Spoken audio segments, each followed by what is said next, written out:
Welcome back. I thought we would deal with something a little different this weekend and take a look at the evolution of kitchen design over the last 100 years. And I'm going to give this to you in a slightly different format, mostly because as an educator, I know that different people absorb information in different ways. For some of you, having me just sit in front of the camera and chat with you is going to be a good way for you to absorb information. But for others, no, you would much rather have pictures and have me talk you through it that way. So I thought, since we don't usually do this, we would give this a try and see if this one works for you.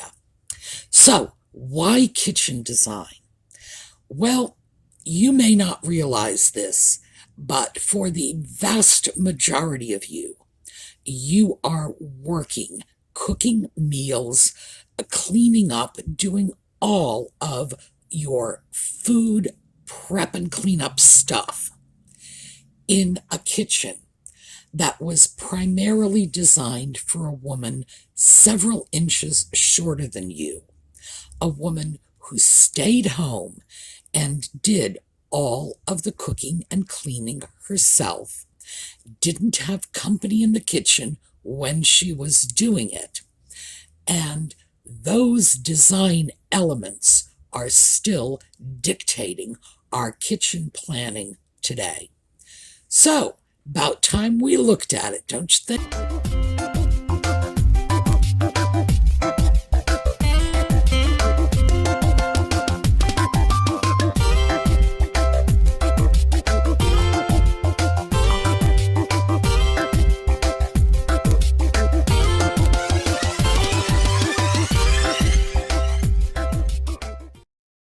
Okay, let's start off with the kitchens of the turn of the century. We're going to be looking at some images from kitchens from, perhaps 1920s to begin with. Some of these kitchen designs are slightly older. So let's start with this. And this is a Hoosier cabinet. This was the backbone of kitchens all across the U.S. and to some extent throughout the world, mostly U.S., from about the turn of the century onward. The Hoosier cabinet was a storage and prep center for cooking, going back to a time when if you wanted to eat something, you started off with a cup of flour and a cup of milk, and you made it yourself and popped it in the oven. As you can see from our Hoosier cabinet here, we have on the left-hand side this large flour dispenser. That was one of the great benefits of the Hoosier cabinet. The drawers on the bottom right are storage drawers for things like potatoes and onions. This was not where you kept the silverware. This is where you kept the food items. And all of your baking and cooking supplies were in this cabinet. And frankly, if you haven't seen a Hoosier cabinet in person, you should check them out, because it's amazing how much they will store. This is a freestanding piece of furniture, and please notice the sink next to the Hoosier cabinet. The sink is on the far left. Notice the height of your working surface on the Hoosier cabinet as opposed to the height of your working surface on the sink, because we are going to see more of that as we look at these photos. All right, next up, this is another Hoosier cabinet. This one is a smaller one, and again, I wanted you to take a look at not just the storage, but the specialized storage. Your dispensers for flour, for sugar, the racks for your spices, This was baking, a baking center, essentially. So one of the reasons, by the way, that I like photos like this when we are dealing with antique kitchens is because we know this is reality. This is not someone's vision of what people were using in 1910, 1920. This is what people were buying and putting into their kitchens because these ads are showing off the products. Next up, this is the evolution of the Hoosier cabinet.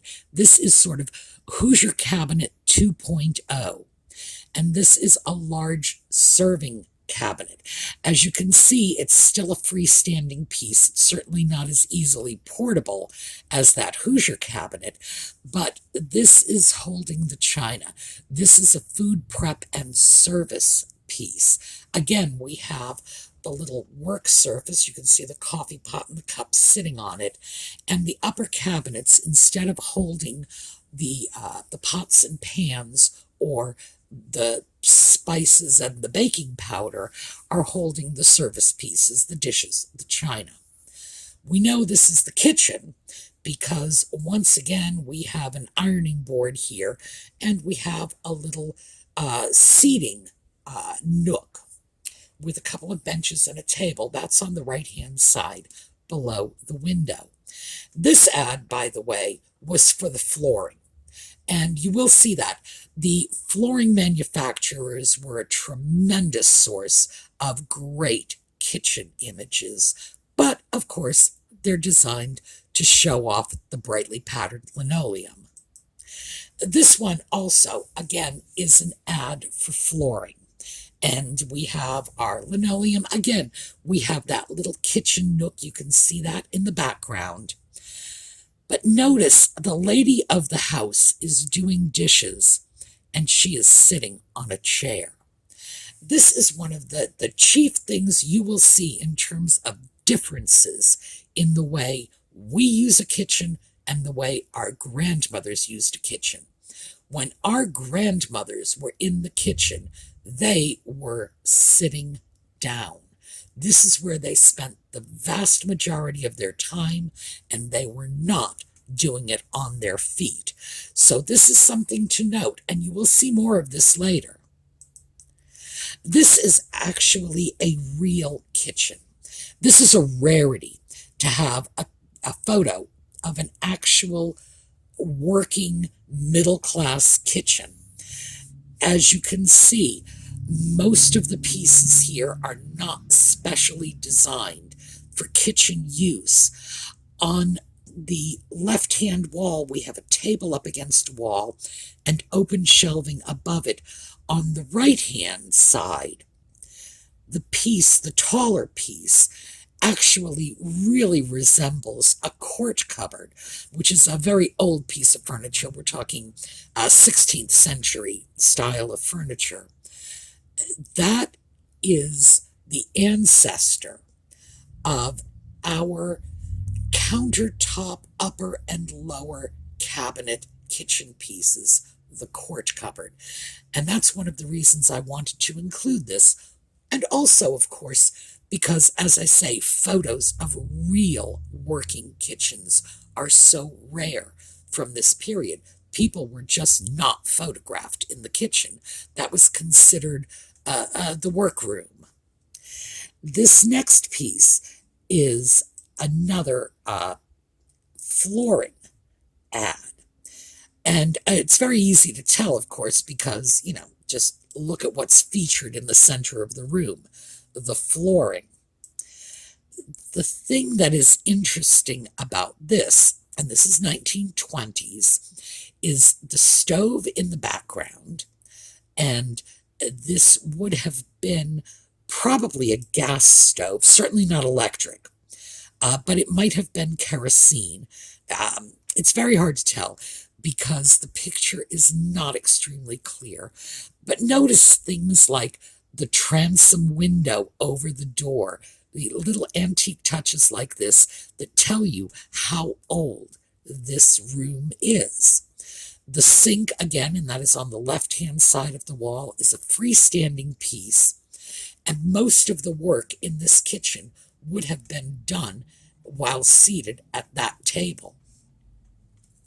This one, this is all about the sink.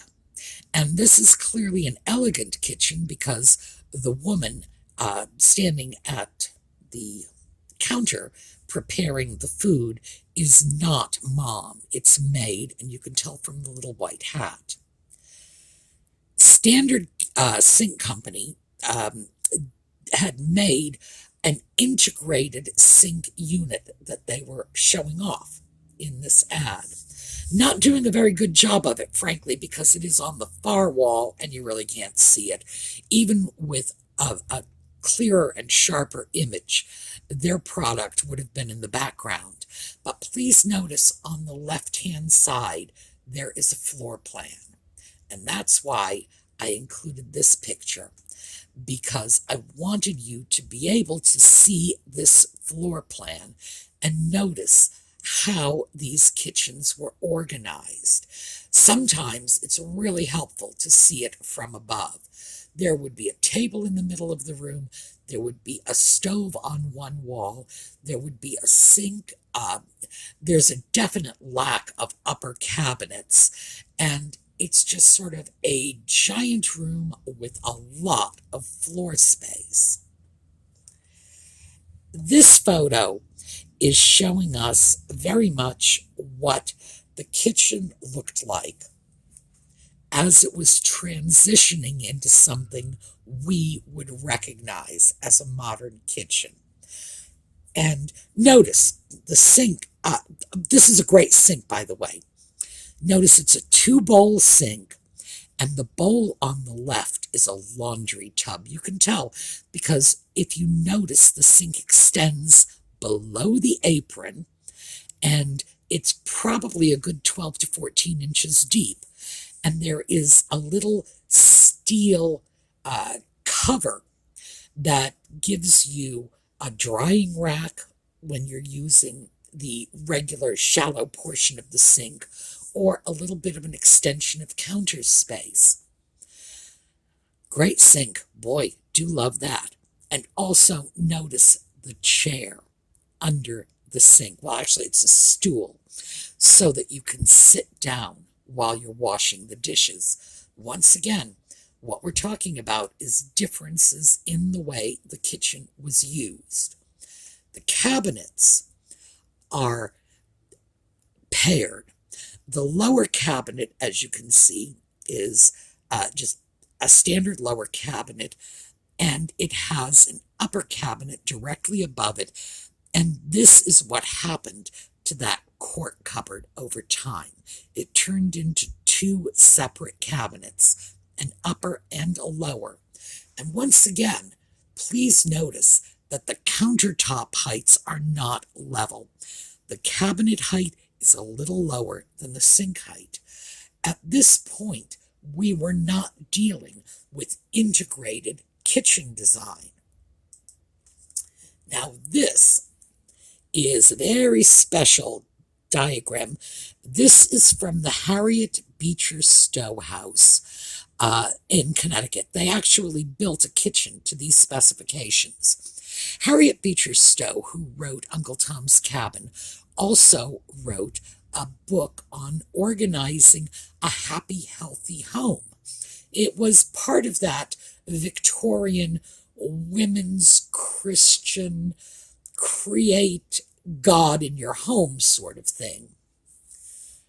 The thing that's good about this is this was probably the first actual effort at designing a kitchen with an eye toward how it would be used and to make the space practical for the purposes. I personally credit Harriet Beecher Stowe and her sister, because she and her sister lived together later in life, and they did this jointly, but Harriet Beecher Stowe is the one who published the book.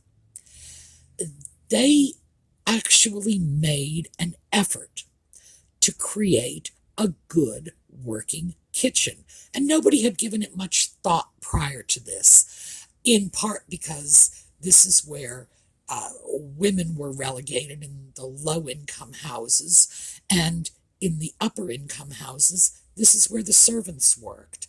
But the Beecher sisters, they saw it differently. They actually saw the work they were doing as missionary work for God. I know it sounds a little odd to us today, but it's important to remember the time in which they were doing this. This was 19th century, and their goal was to create a happy, healthy Christian home, right down to a well-designed, functional kitchen. So, yeah, a little odd, but I gotta tell you, it's very important work, and we see a lot of that influence in later kitchens. So, let's move on to kitchens from the 1930s, because our previous examples took us right up through the 20s. This first image is the kind of image that I don't really like to use. Now, let me just digress for a moment and tell you about the images I use. I try to get photographs from the Times or advertisements from the Times, because that gives us an accurate picture of kitchens. I try to stay away from designer images because those were not real kitchens. They were not real living rooms. They were not real bedrooms. They were an interior decorator's idea of what a real bedroom was supposed to be. A photograph shows you what a real bedroom, living room, kitchen, in fact, was. And an advertisement shows you what the homeowner was aspiring to. Because remember, these are pictures of flooring, cabinetry, furniture, etc., that were intended to be bought by real people and dropped into their real rooms in their real homes, so it needed to resonate with the majority of people in order to keep the sales up. This picture, however, is, even though this is a drawing, and I believe it is a modern drawing, it is a very accurate example of what a kitchen from, say, 1910 to 1920 probably would have looked like. And you can see some things here. The cabinetry, we are starting to get into that integrated cabinetry look. We have an abundance of food production materials, the canisters, the flour, the sugar, the many, many pots. Where I think this one is departing from reality is I think they are a little too reliant on that sort of modern one-piece cabinet and integrated countertop. But still, I thought it was worth taking a look at. And next up, we have a woman, and this woman is probably 1910, I'm going to say, sitting at a table preparing food. This was how they did it. She has a freestanding sink in the background with a shelf near it, the Hoosier cabinet, the stove, and a butcher block. Everything in this kitchen was piecemeal and could be picked up and moved across the room if you wanted to. Now we are moving solidly into the 1930s. And this is an advertisement. This is also a flooring advertisement. As I say, they are my best resource for kitchens of this period. You can see we've got a stove here. Very interesting stove. Not all that different from my own Ezra, but because, as you notice, the stove is up on legs, as Ezra is, and it's in a little niche. Now, the little niche that it's in was because they were accustomed in previous generations to cooking with wood stoves that would have been networked into the fireplace or the chimney flue. They carried that mentality along into the kitchens of the 20s and 30s, but we will very shortly see that disappear. We also have the freestanding sink, and again, we have a stool in the background, indicating that the lady of the house was doing a lot of her kitchen work seated. This one, advertisement, as you can see, your workroom equipped for better cooking with less work. So this is all about the stove. Again, we have a stove up on legs, and we have some cabinetry in the background. This isn't actually a kitchen. This is a mock-up of a kitchen, but it does show the huge amount of stuff that you had to deal with in the kitchen in order to make a meal, because everything had to be made from scratch. And the fact is that when you look at images like this, you're seeing the reality. You're seeing a slice of life at that time. Once again, and now we are solidly in the 30s, you can see Mom is sitting in the kitchen doing her work. Apparently, the high point of this kitchen is the fact that everything is accessible from that chair. Wow. And how different things are today. We have integrated cabinets. The sink is now part of the cabinetry. It's no longer a freestanding piece. Once again, of course, Mom is seated. She has her upper cabinets, and she has some counter space. This is another kitchen image from the 1930s. And again, we are seeing what we're accustomed to seeing today. Built-in cabinetry. Now, this would have been some of the earliest built-in cabinetry. It's very functional, very simple. There is a gap in the cabinetry where you just shove in the stove. As you can see, there's a lot of space around the stove, so you could pretty much shove in any low stove you wanted to stick in there. I don't think this would have been useful for the higher stoves that would have been popular earlier in the 30s, so I'm thinking we're probably looking at later 30s at this point, but we're seeing the evolution. We're seeing the kitchen changing. Again, 1930s on this one, and this is Mom sitting at the sink. It looks like she is peeling potatoes. That's going to be my guess, because she's got the pot next to her and she's doing it over the sink. We have a radiator under the sink. Unusual, but hey. And as you can see in the background, we have the stove next to the sink and a table.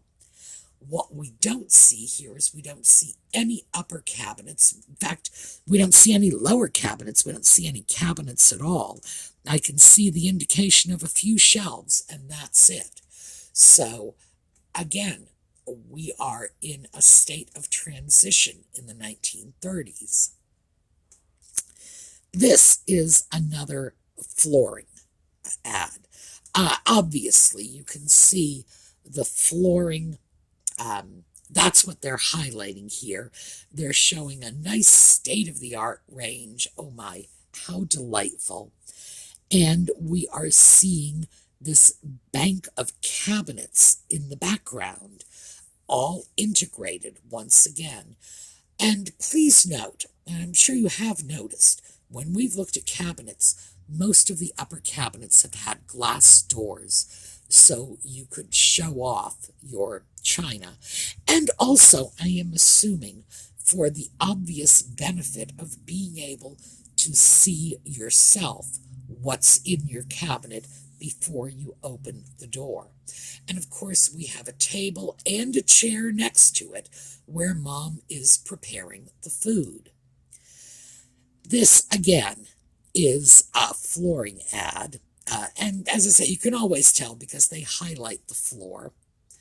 We have a little seating area. Our sink is still freestanding, but at this point, we have built-in cabinetry on either side of the sink, and around the window.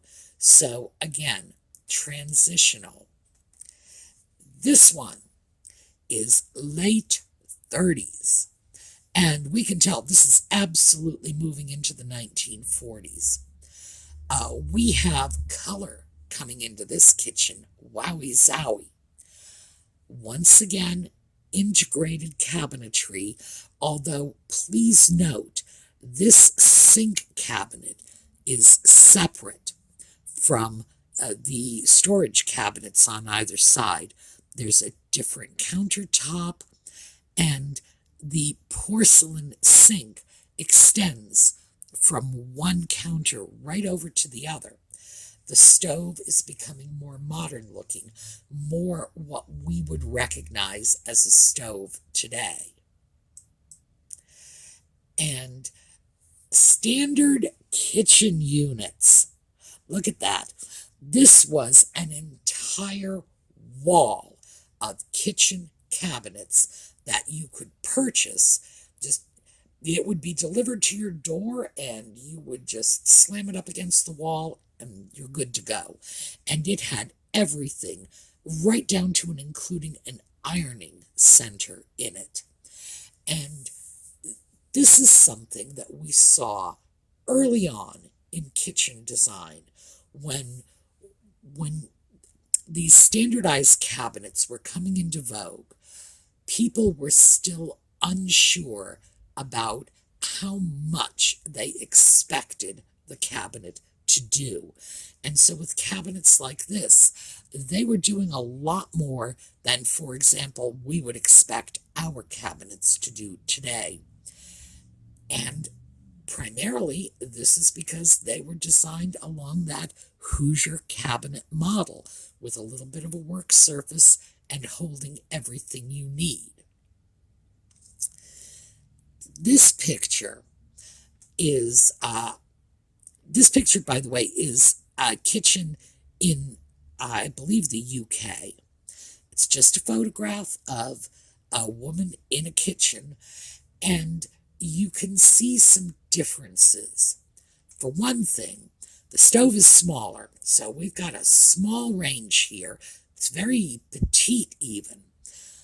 We have a water heater that is mounted on the wall, which was the way they did it. They did not do the water heater located somewhere else with piping as we did in the US.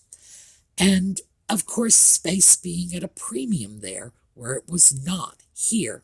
You get a chance to see a different kind of kitchen design, more compact.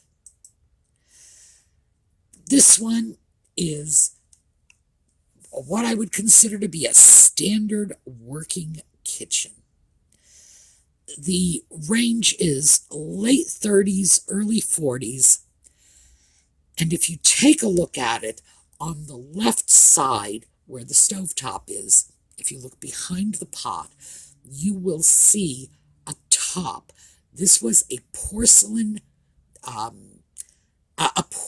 lid that would drop down over the burners, extending your counter space. And as usual, we have our prep table and our chairs because we were still of that mindset that we ought to be able to count on sitting down when we made our dinner.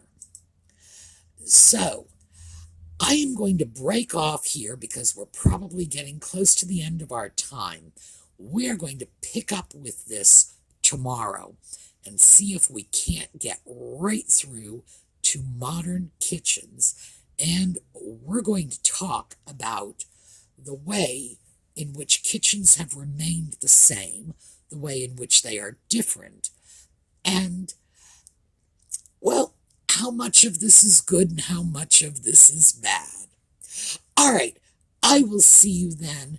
Have a terrific day. We're going to watch a slideshow on our way out, and I'll see you next time.